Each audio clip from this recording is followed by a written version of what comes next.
Une analyste sportive a été hospitalisée après avoir été poignardée à la poitrine samedi matin. Au fil des révélations, les enquêteurs constatent que l'analyste n'est peut-être pas la victime. La police pense qu'il était l'agresseur dans l'incident. Une fois que nous avons reçu des informations supplémentaires sur l'état de santé actuel de la victime, il est devenu évident pour nous que des accusations supplémentaires devaient être portées. Nous résumons ce que nous savons, car l'ex-quarterback des Jets fait face à des accusations après une altercation.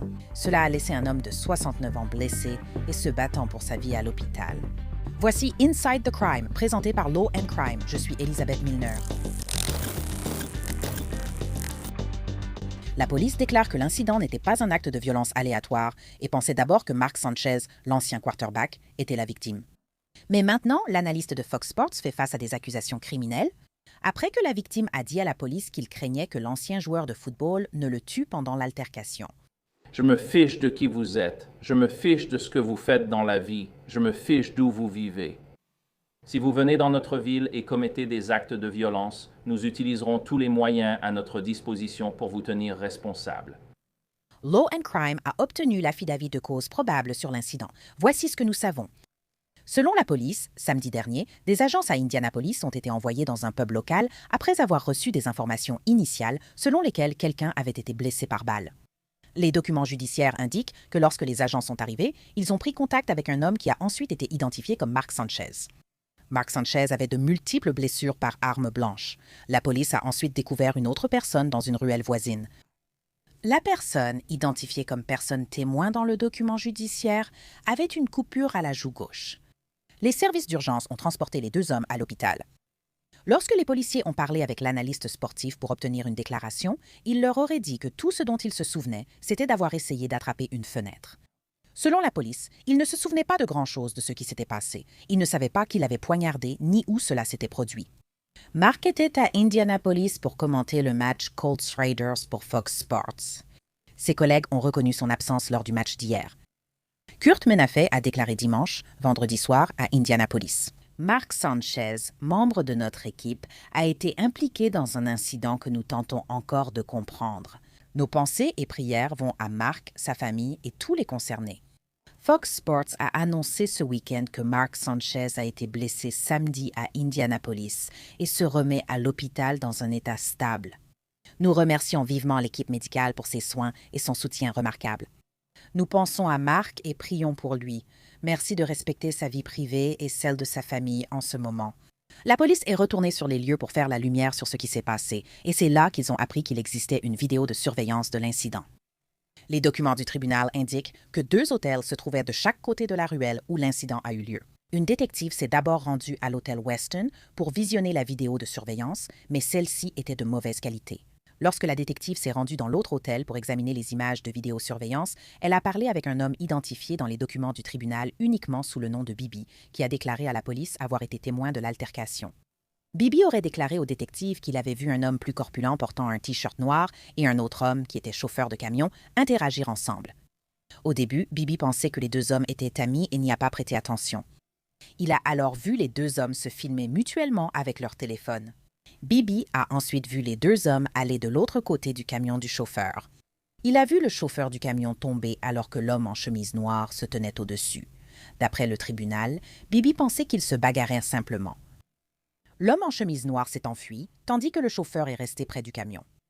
Bébé ne connaissait pas toute l'ampleur de ce qui s'était passé. Elle ne s'est rendue compte que c'était grave que lorsque la police a commencé à arriver.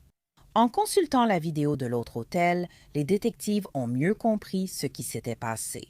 D'après la police, la vidéo du Marriott d'Indianapolis montrait un homme, identifié comme Mark Sanchez, courant vers le nord dans la ruelle.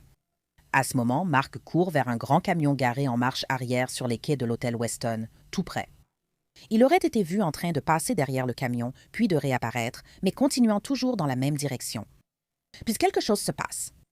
Mark Sanchez, selon la vidéo de surveillance, réapparaît ensuite en partant dans l'autre direction. Et il s'approche à nouveau du camion de livraison et s'approche de la porte côté conducteur. L'autre homme impliqué n'est identifié que par les initiales personne témoin dans les documents judiciaires, les agents confirmant cependant que personne témoin était employé par une entreprise spécialisée dans le recyclage et l'élimination des huiles de cuisson commerciales. Et, plus important encore, il était en service au moment où cette altercation a eu lieu. Donc, la police dit que Mark s'est approché de la porte côté conducteur du camion. Il a ouvert la porte et a commencé à parler avec personne témoin.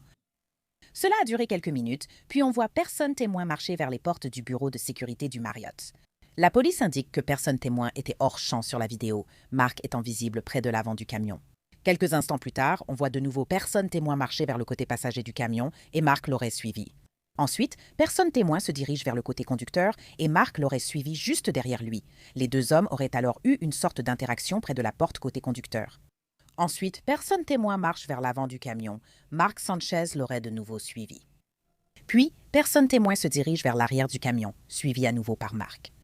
Note de la police. Ensuite, Mark aurait couru après personne témoin et la vidéo montre l'analyste sportif attrapant prétendument personne témoin et le jetant contre le mur de l'hôtel Weston. Être journaliste implique un mode de vie très chargé, alors j'ai besoin de carburant pour garder mon énergie toute la journée. Mais beaucoup de compléments alimentaires et de barres destinées aux collations sur le pouce peuvent être compliqués, avec des étiquettes trompeuses et des ingrédients vraiment complexes. J'adore ce que fait notre sponsor équipe pour une nutrition saine. Il privilégie la vraie nourriture, une origine claire, des tests tiers et l'absence de toxiques ou additifs cachés. La barre Prime est un super aliment au goût de dessert, pas une simple barre protéinée. Contrairement au sirop industriel et huile de graines, Équipe utilise de vrais ingrédients comme Vinci de protéines élevées en pâturage, dattes et miel. Pour une douceur naturelle, je garde toujours une boîte sous la main quand j'ai désespérément besoin de quelque chose de sucré et vous pouvez en faire autant. Sur equipfoods.com, Inside the Crime, vous allez adorer ces barres saines et délicieuses. Elles deviendront incontournables pour vous et votre famille. De plus, Équipe propose à mon public une offre exceptionnelle. Cliquez ici ou rendez-vous sur equipfoods.com. Utilisez mon code Inside the Crime pour 20 € de réduction sur votre première commande ou 35 € de réduction sur votre premier abonnement. Merci à Équipe de proposer la meilleure barre du marché et de s'associer avec moi maintenant. Il est important de rappeler ce que nous savons sur personne témoin.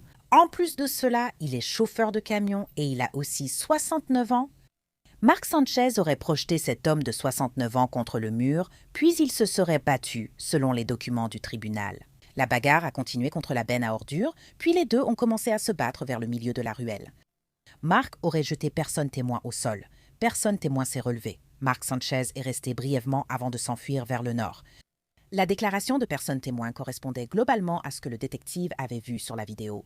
Il a dit au détective que Mark avait ouvert la porte et que personne témoin était sorti du camion.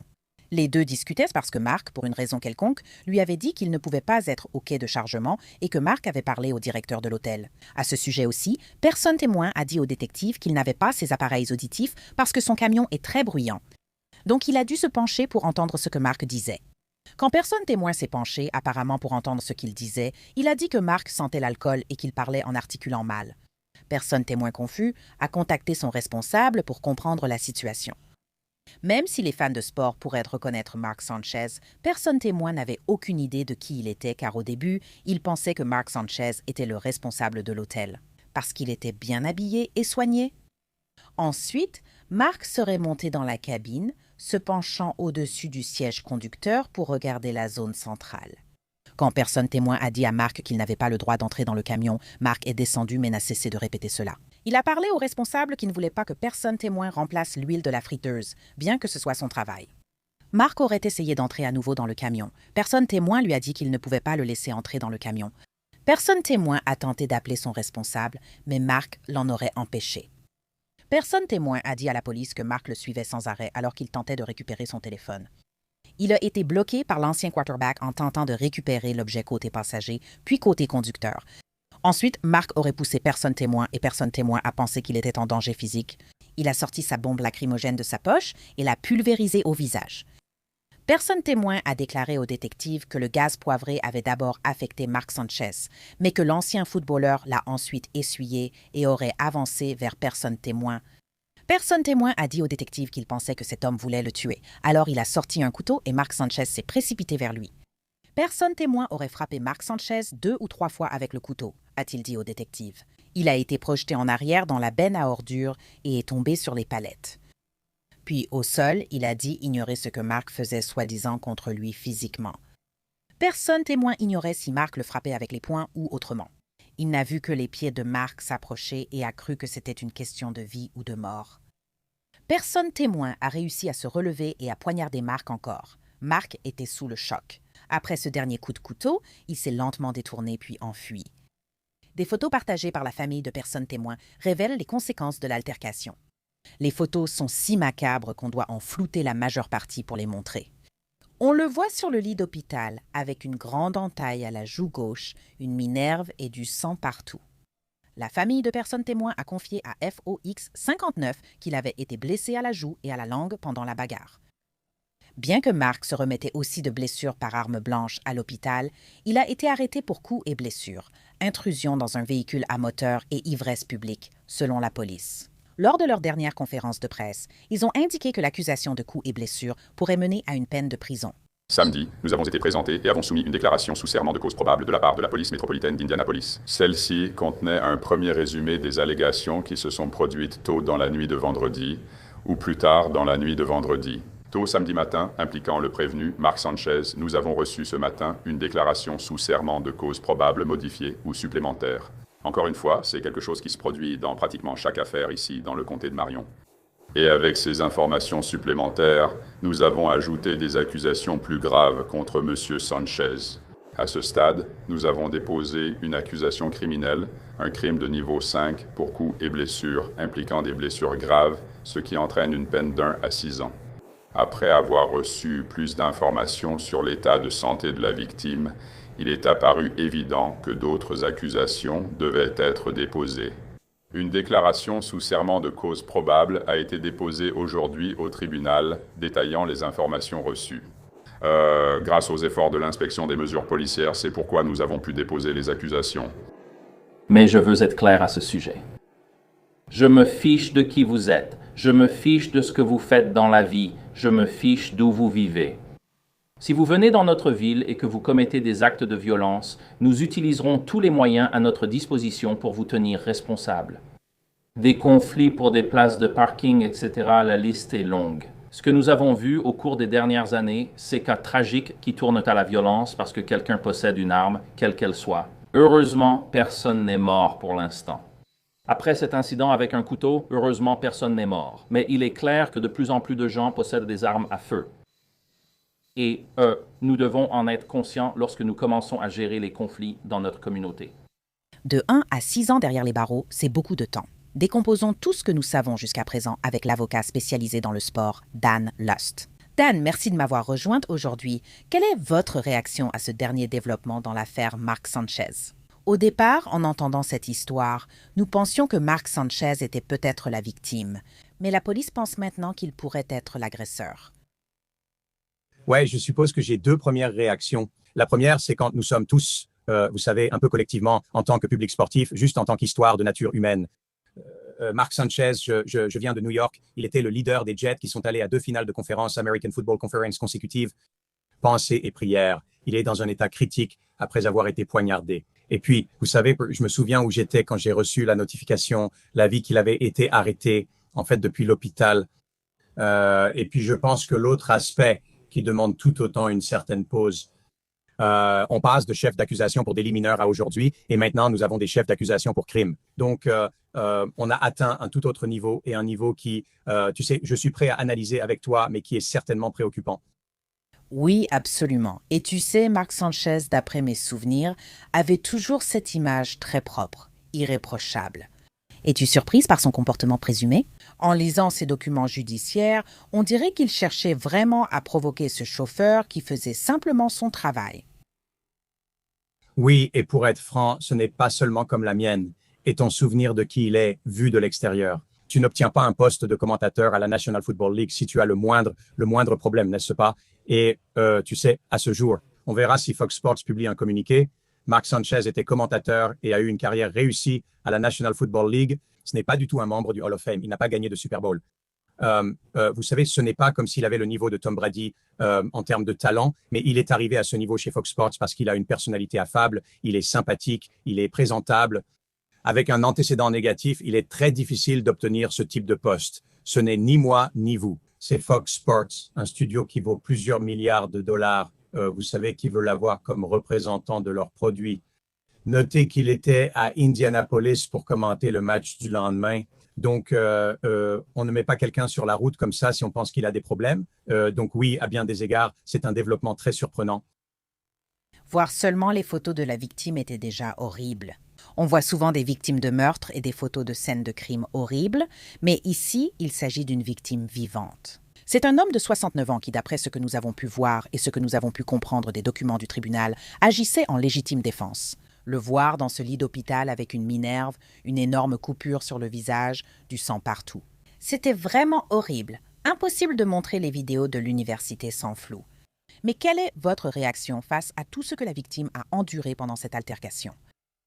Vous savez, du moins à ce stade, à ce moment, n'est-ce pas? Il y a beaucoup de rumeurs, ce que vous entendez, ce que vous n'entendez pas. Au début, mais je crois qu'il y avait des rapports parlant d'un chauffeur Uber Eats ou DoorDash. Et puis on découvre que c'est un chauffeur routier de 69 ans qui essayait de récupérer de l'huile dans la cuisine. Certains rapports indiquent que cette personne portait un appareil auditif, donc à 69 ans, elle n'est peut-être pas à pleine capacité. Donc oui, c'est vraiment inquiétant et je suppose pour répondre à ta, tu sais, question précédente.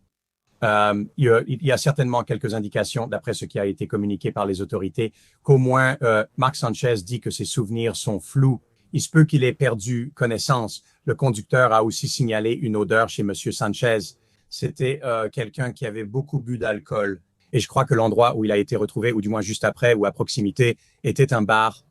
Donc, vous savez, tout semble concorder, car ce n'est pas quelque chose que Mark Sanchez ferait normalement. Je pense qu'on peut tous être d'accord. Ajouter de l'alcool sur la route, vous voyez, c'est juste, c'est une situation malheureuse. Mais oui, vous savez, j'ai malheureusement vu les photos et il faut que ce soit sérieux pour en arriver à arrêter quelqu'un sur son lit d'hôpital avec 3 blessures par arme blanche et maintenant, le lendemain, après avoir examiné les images, porter ces accusations à un niveau criminel. Oui, cela devait être grave et la photo le confirme. Oui, et en considérant seulement les accusations actuelles contre Mark Sanchez lors de l'enregistrement de cette histoire. C'est une accusation de coups et blessures, passible d'1 à 6 ans de prison. En ce qui concerne l'évolution possible de cette affaire, pensez-vous qu'il soit possible que Mark Sanchez risque effectivement une peine de prison ou d'incarcération? C'est la 5e semaine de la saison National Football League. Je croyais, avant les récents développements et l'aggravation des charges, qu'il pourrait revenir en cabine d'ici la fin de la saison. Toi, pour les prochains mois, je ne pense plus cela. Même si c'est peu probable, penses-tu qu'il risque une peine de prison? Je veux dire, ça dépend de la gravité des blessures de la victime, tu vois. S'il y a une guérison complète, c'est peut-être un peu différent. Mais du moins pour l'instant, non? Ça a l'air, disons-le comme ça. Le fait que tu ne puisses pas montrer les images sans les flouter en dit long sur la gravité de la situation. Et puis, d'après les rapports qui semblent être confirmés par des témoins, Mark Sanchez était l'agresseur. Et il a continué à poursuivre et à harceler cette personne, ce qui a vraiment nécessité, du moins d'après les accusations portées, des mesures d'autodéfense très intenses. Donc oui, je veux dire, dans la mesure où tout cela est prouvé, je peux certainement voir cette affaire aller devant un tribunal. Lors de la conférence de presse, la police a déclaré qu'ils avaient eu de la chance et que Mark Sanchez avait survécu. Les 2 victimes auraient pu s'en sortir vivantes, parce qu'il y avait la possibilité que la personne que nous connaissons sous le nom de personne témoin d'après les documents judiciaires aurait pu avoir une arme à feu au lieu d'un couteau. Cela aurait pu être une altercation mortelle. Quelle est votre réaction face à la police qui dit que cela aurait pu finir bien pire que ça, et même maintenant, ça s'est déjà très mal terminé, mais en termes de gravité, jusqu'où cela aurait pu aller? Quelle est votre réaction? Réfléchissez à ce que nous faisons. Nous réunissons encore certains éléments, mais nous savons qu'il y a au moins 2 endroits où au moins une partie des portions de cet incident se sont produites. Nous savions que c'était dans une ruelle, n'est-ce pas? À quel point une ruelle est-elle proche, n'est-ce pas? Vous êtes en face à face. Ce n'est pas comme dans un champ ouvert, non? Et l'autre partie, du moins d'après ce que nous pouvons voir dans les accusations contre Mark Sanchez, c'est qu'au moins à un moment des événements, il semblait être en fait dans la cabine de ce camion. Donc ce sont 2 espaces très restreints. Et oui, ces coups de couteau à une distance aussi rapprochée, sans aucun autre endroit où aller. Il n'est pas surprenant que ces coups de couteau étaient potentiellement mortels et ont nécessité l'hospitalisation de M. Sanchez. Oui, certainement. Vous auriez peut-être pu, et nous le découvrirons à un moment donné, vous pourriez être à quelques centimètres de si je touche une artère ou pire. Mais oui, ça ne me choque pas du tout. Encore une fois, il ne s'agissait pas seulement d'être dans un champ, un parc ou une exposition prolongée. Il s'agit apparemment de 2 endroits très rapprochés où ces coups de couteau ont eu lieu. Quelle importance cette vidéo de surveillance a-t-elle eue pour les détectives lors de la reconstitution des faits? Parce qu'encore une fois, au début, les gens pensaient que Mark Sanchez était la victime d'une attaque brutale et totalement aléatoire. Je pense que cette vidéo de surveillance a vraiment aidé à reconstituer ce qui s'est passé. Oui, vous savez, je pense que c'est la vidéosurveillance. Certainement, je pense que c'est extrêmement, extrêmement utile. Il semblait y avoir au moins un, vous savez, témoin qui a vu une partie, mais pas tout. Il n'était pas vraiment sûr. Oui, vous savez, il faut reconnaître aux autorités d'avoir reconstitué tout cela assez rapidement. Je me souviens encore où j'étais quand j'ai vu qu'on avait porté des accusations contre lui. Et cela montre clairement que ce n'était pas ce que, je pense, les gens pensaient au départ. Et Mark Sanchez, pour revenir à votre point initial, est une figure très appréciée dans le milieu du football. Donc, c'est vraiment hors de son caractère. Donc, oui, absolument. Cela coche toutes les cases de une histoire incroyablement unique et intéressante que je suis évidemment de très près. Et en ce qui concerne le travail de Mark Sanchez, je veux dire, pour l'instant, il est toujours chez Fox Sports. Mais en ce qui concerne un éventuel changement, penses-tu que cela pourrait être une possibilité? Oui, je veux dire, juste, et moi, j'ai certainement, je travaille dans le domaine du football de très près. On dit que travailler ou être athlète professionnel est un droit, pas un privilège. Ou c'est pareil du côté de la diffusion, pour autant de joueurs qui atteignent le niveau de la National Football League chaque année, encore moins d'entre eux ont une carrière après leur carrière de joueur dans une cabine de commentateur. Et aussi rapidement qu'ils ont remplacé Mark Sanchez lors de la diffusion du match de dimanche dernier, ils pourraient certainement le remplacer à nouveau. Plus durablement, on évoque dans les diffusions les équipes A, B, C et D. Je déteste faire une analogie footballistique, mais c'est le principe du prochain homme en place, non? Personne n'a la garantie de son rôle, personne n'a la garantie d'un emploi à temps plein en tant qu'animateur. Et si tu fais une chose, disons, qui peut potentiellement entraîner de meilleurs résultats en termes d'accusations criminelles, ça peut te coûter le reste de ta carrière. Si tu fais quelque chose qui relève d'une accusation criminelle alors qu'il y a une victime de 69 ans, je veux dire, c'est un tout autre niveau, disons, qu'une infraction mineure.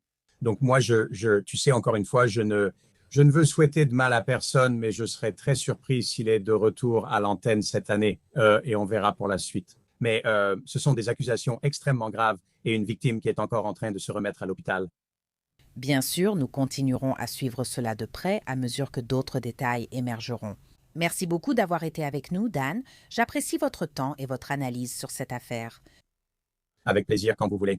Au moment de cet enregistrement, Mark Sanchez n'a pas encore publié de déclaration officielle concernant son arrestation et les accusations portées contre lui. Les registres en ligne montrent qu'il n'est actuellement pas en détention. Il serait toujours à l'hôpital, mais dans un état stable. Nous suivrons cette affaire au fil des développements. Merci d'avoir écouté cet épisode de Inside the Crime. Je suis Elisabeth Milner.